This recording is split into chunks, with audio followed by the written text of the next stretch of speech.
దేశంలో బాంబు పేలుళ్ల కోసం ఉగ్రవాదుల కుట్రను ఆదిలోనే దర్యాప్తు సంస్థలు భగ్నం చేశాయి. అహిం పేరిట ఉగ్రవాద కార్యకలాపాలు ప్రారంభించిన విజయనగరం, హైదరాబాద్కు చెందిన ఇద్దరు యువకులు ఇప్పటికే ఓసారి బాంబు పేలుళ్లకు రిహార్సల్స్ నిర్వహించారు. సౌదీ హ్యాండర్ల ఆదేశాల మేరకు మళ్లీ బాంబు పేలుళ్ల పరీక్షకు సిద్ధమవుతుండగా దర్యాప్తు సంస్థలు పట్టుకున్నాయి. ఉగ్ర కుట్రను దర్యాప్తు సంస్థలు భగ్నం చేశాయి. దీనిపై విజయనగరంలో నమోదైన కేసు దర్యాప్తు క్రమంలో విస్మయకర విషయాలు వెలుగులోకొస్తున్నాయి. ఈ కేసులో పోలీసులు ఇప్పటికే విజయనగరానికి చెందిన 29 ఏళ్ల సిరాజుర్ రెహమాన్తో పాటు సికింద్రాబాద్ బోయిగూడకు చెందిన 28 ఏళ్ల సయ్యద్ సమీర్ను అరెస్టు చేశారు. సిరాజ్ ఇంజనీరింగ్ పూర్తి చేసి ఉద్యోగాన్వేషణలో ఉన్నాడు. సమీర్ లిఫ్ట్ ఆపరేటింగ్ సంస్థలో పనిచేస్తున్నాడు. ప్రాథమిక ఆధారాన్ని బట్టి వీరిద్దరూ అల్ హింద్ ఇత్తెహాదుల్ ముస్లిమీన్ అహిం పేరిట సంస్థను ఏర్పాటు చేసి కార్యకలాపాలు సాగించారు. ఆ సంస్థకు సిరాజ్ నంబర్ 1 గా, సమీర్ నంబర్ 2 గా వ్యవహరించారు. విశ్వసనీయ సమాచారం ప్రకారం సౌదీ అరేబియా నుంచి గుర్తు తెలియని ఉగ్రవాద సంస్థ హ్యాండ్లర్ ఉగ్రకుట్రల కోసం వీరికి మార్గనిర్దేశం చేసినట్లు దర్యాప్తు అధికారులు గుర్తించారు. ఆ హ్యాండ్లర్ ప్రధానంగా ఇన్స్టాగ్రామ్ ఖాతా ద్వారా వీరితో సంప్రదింపులు జరిపినట్లు సమాచారం లభించింది.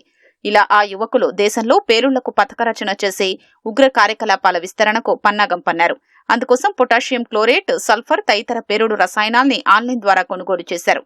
పేలుడు పదార్థాల తయారీపైన ఆన్లైన్లోనే అవగాహన పెంచుకున్నారు.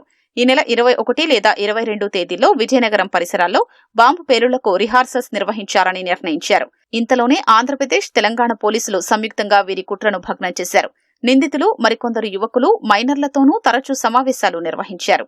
గ్రూప్ 2 పరీక్షలకు సన్నద్దం కావాలనే కారణంతో సిరాజ్ విజయనగరం నుంచి హైదరాబాద్ కు మకా మార్చాడు. ఆ సమయంలోనే అతడు, సమీర్ పలుమార్లు కలిసి చర్చించుకున్నారు. అనంతరం సిరాజ్ గ్రూప్ 2 పరీక్ష రాసేందుకు విజయనగరం వెళ్లిపోయాడు. పేలుళ్ల రిహార్సల్స్ కోసం విజయనగరంలోని తన చిరునామాకే ఆన్లైన్లో పేలుడు రసాయనాల్ని తెప్పించుకున్నాడు. వీరి కార్యకలాపాలపై ఉప్పందడంతో నిఘా ఉంచిన తెలంగాణ ఇంటెలిజెన్స్ వర్గాలు ఏపీ పోలీసుల్ని అప్రమత్తం చేశాయి. దీంతో శనివారం విజయనగరంలో పోలీసులు సిరాజ్ ఇంటిపై దాడి చేసి పేలుడు రసాయనాల్ని స్వాధీనం చేసుకున్నారు. అనంతరం ఇంటెలిజెన్స్ అధికారులు సికింద్రాబాద్లో సమీర్ను అదుపులోకి తీసుకుని ట్రాన్సిట్ వారెంట్పై విజయనగరం తీసుకువెళ్లారు. ఈ కేసుపై జాతీయ దర్యాప్తు సంస్థ ఎన్ఐఏ దృష్టి సారించి ప్రాథమిక దర్యాప్తు తీరుపై ఆరా తీసింది. ప్రస్తుతం విజయనగరం 2వ పట్టణ పోలీసులే ఈ కేసును దర్యాప్తు చేస్తున్నారు. సౌదీ అరేబియా నుంచి యువకుల్ని ఉగ్రకుట్ర దిశగా ప్రేరేపించిన హ్యాండ్లర్ ఎవరనేది ఇప్పటి వరకు తేరలేదు. హ్యాండ్లర్ వీరిని మ్యాజిక్ ల్యాంతర్ ద్వారా ఎంచుకున్నట్లు దర్యాప్తులో వెల్లడైంది. సోషల్ మీడియాలో ఉగ్రవాద అనుకూల పోస్టు పెట్టి దానికి సానుకూలంగా స్పందించే వారిని ఎంచుకోవడమే ఈ ప్రక్రియ ముఖ్య ఉద్దేశం. అలాంటి వారిలో నుంచి వీరిద్దరిని ఎంచుకున్నట్లు తేలింది. వీరు తమ గ్రూపులో మరో 28 మందిని చేర్చుకున్నట్లు గుర్తించారు. అగ్గిపుల్లల్లోని మందును వినియోగించి బాంబు తయారీ విధానంపై హ్యాండ్లర్ వీరికి ఫైళ్లు పంపినట్లు తేలింది. దీనికి అనుగుణంగానే యువకులు బాంబును తయారు చేసినట్లు తేలింది. ఆ బాంబును సిరాజ్ ఈ నెల 12న విజయనగరంలో ప్రయోగాత్మకంగా పరిశీలించినట్లు తెలుస్తోంది. మరోసారి ప్రయోగించేందుకు సిద్ధమైన తరుణంలోనే వారిద్దరూ పోలీసులకు చిక్కారు. నిందితులిద్దరికీ విజయనగరం కోర్టు 14 రోజుల రిమాండ్ విధించింది. సిరాజ్ తండ్రి ఏఎస్ఐ, సోదరుడు కానిస్టేబుల్ గా పనిచేస్తున్నారు.